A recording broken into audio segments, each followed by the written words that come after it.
CRE interview number something. I don't know. I haven't done anything else. Yeah, I'm super lazy. Okay. Say your name. Uh, Jesse Williams, government wise, but Juno Williams. O- Juno is what I prefer to go by. Okay, great. Juno. I'm gonna fucking call you June. Because I'm Alright. lazy. Alright, bet. Okay. So we got some questions to ask. Just say if you feel comfortable talking about them with a partner. If not, you just say, I don't feel comfortable. Okay? And if you want to elaborate, go ahead. Alright. Alright. Question number one. We're starting off really strong.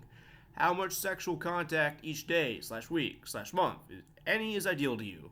What kind of sexual contact is ideal to you? Should I? Uh, yeah, that is a very important question to discuss with your partner.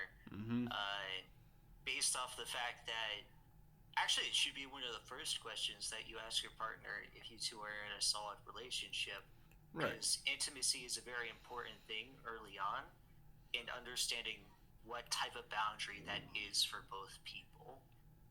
Certainly. Yeah. Yeah. Yeah. No, I found that to be very true as well. Okay. How much? And would you be willing to talk about what's minimally acceptable sexual wise? Like, Oh, definitely. I would like what I do in my relationships personally, whether it's long distance or short distance, is I set up a list of parameters where if something is acceptable, I'll accept it, and if something isn't acceptable, I won't. And I set that solid in stone because I've made the mistake of not doing that before, and it led down to some dark paths. I think I remember Um, that. That was, whew, yeah. not fun. All right. How would you respond if you don't receive like an ideal or your minimum? Usually, if I already trust the person enough to be in a relationship with them, I usually trust them enough that if I have a genuine response, they won't dismiss it. So I usually tell them to stop right there, and then I have an actual conversation with that a conversation with them at an opportune time. Usually, right there, Yeah. because it's not like you're in a public space where No. it would be awkward to have such a conversation. And you might need to kill the mood, right? Yeah, Just definitely. yeah. If something is going on, like if you're actively having an intimate moment with somebody Yeah. and they violate your personal boundaries, you need to kill it instantly because Yeah. uh, it doesn't matter how they feel, because in a relationship it's a partnership. Yeah. So it doesn't matter how they feel in it. If they violated something against you, you need to have enough trust in them that they will understand that they did that, and you both need to stop. If they don't, then I just say break up with the person. Yeah, no, fair. All right. All right. Okay. Moving on to questions about children. Like, you want to have children? How many? How soon? Well, if we can't have children naturally, other methods?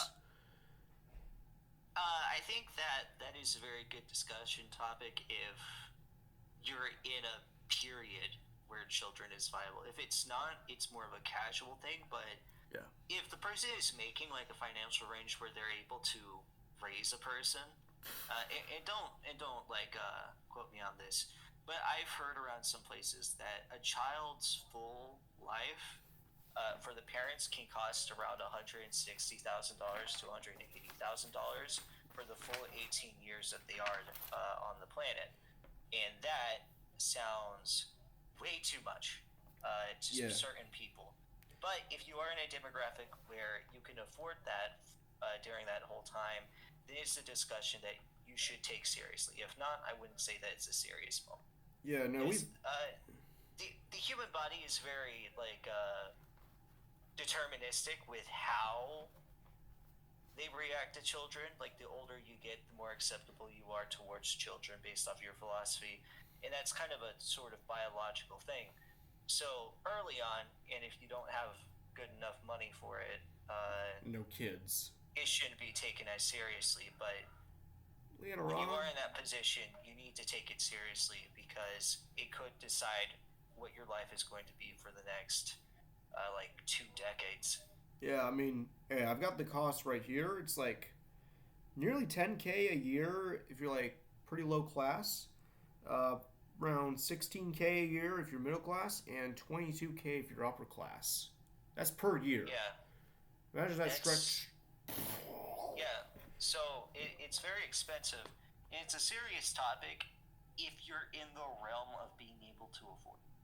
And I know a lot of young adults nowadays aren't even able to like afford a pet.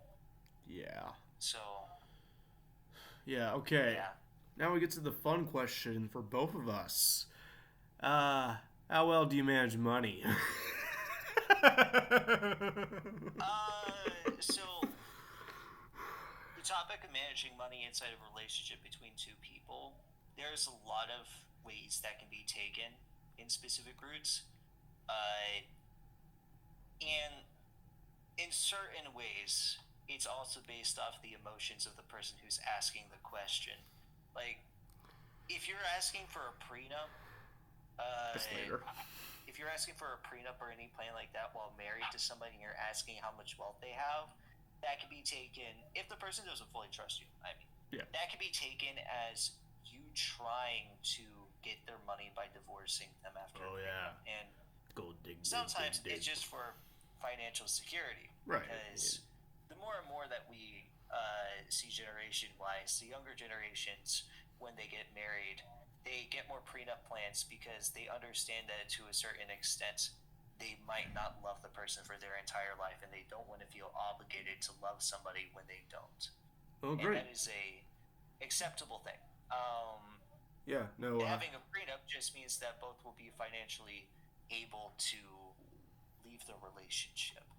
But it's really dependent on who you're asking. okay. But also, there's other situations where if you want to raise a child with a person, you need to understand their financial security. If you want to go out on more expensive dates, person financial security and stuff like that, or if you just want to support the person that you care about. Right. And what I'm saying is, and this is kind of just a circular, just a big circle that I'm saying, it's a very specific, very contextual topic, I'll say. Right. Okay. Okay, great. Like, granted, I know the two of us aren't the best with money. Hey, I haven't gotten that good of a job yet. I can't tell if I'm good at making money. I have like basically guaranteed income, and I'm down to $15 in my bank account. Jesus. Hey, food's expensive up here. All right. I know. Just make like grow your own. I don't know. Well, You do know it's next freezing cold up question. here right now, right? Or it's not quite freezing cold, but it's 60 degrees outside. Not the best weather for food. Anyways, Just grow gourds. I'm living off of oatmeal and ramen, bro. Okay? All right. Retirement savings. I feel like you've addressed all these questions about money already. And you already addressed the prenup question. So, what are your thoughts on monogamy versus polyamory? Polyamory, to me at least, is hard to describe. Because there's several different types of polyamory. Right, yeah. Most of the time, there's only one right way for it. And that right way isn't usually possible because of how human nature works. It's easier to put attention into a person and care about a single person than it is to care for other people.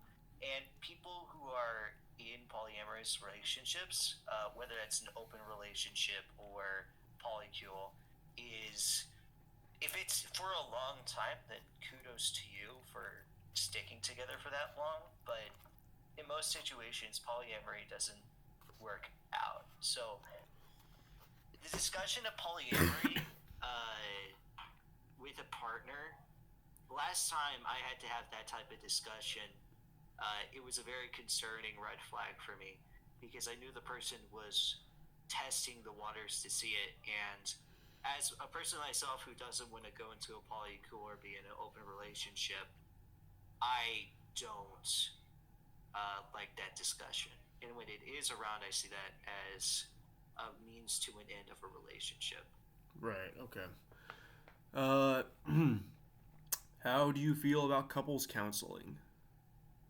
And I think would you even feel I comfortable think doing it? I think that couples counseling for people that don't know how to be open in a relationship is very useful in Yeah. a way where the counselor forces both parties to be open and not restrictive or monopolizing on one person's feelings. I think it's very useful. Um, Yeah. Talking about couples counseling is the same way as the idea that conflict sometimes strengthens bonds. When you have conflict with your partner and you're open about the conflict with the partner, it shows that you care enough about them to be honest with your opinions and understand that there is going to be problems in the relationship or there is a problem in the relationship, Mm-hmm. but you want to fix it, not just run away.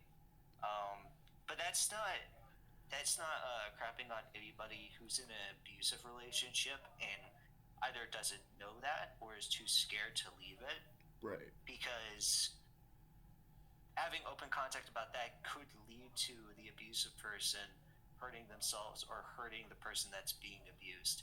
And sometimes being quiet about that towards the abuser is a better situation to stop the abuse temporarily while you go and try to find help. But couples counseling is very useful. All And right. I would say the topic that should be discussed more often with couples. Great. Let's communicate, or we're going to couples counseling, Yeah. and we'll force you to And communicate. it's mostly just because humans are very non communicative by nature. We like to keep secrets to ourselves so that we have control of situations, even though sometimes we might not. Um, which is why couples counseling likes to break that shell by saying that you're in a safe space where nobody's going to hurt each other if shit hits the fan. Great. Okay. Thank you for all that. Ending interview, whatever this is.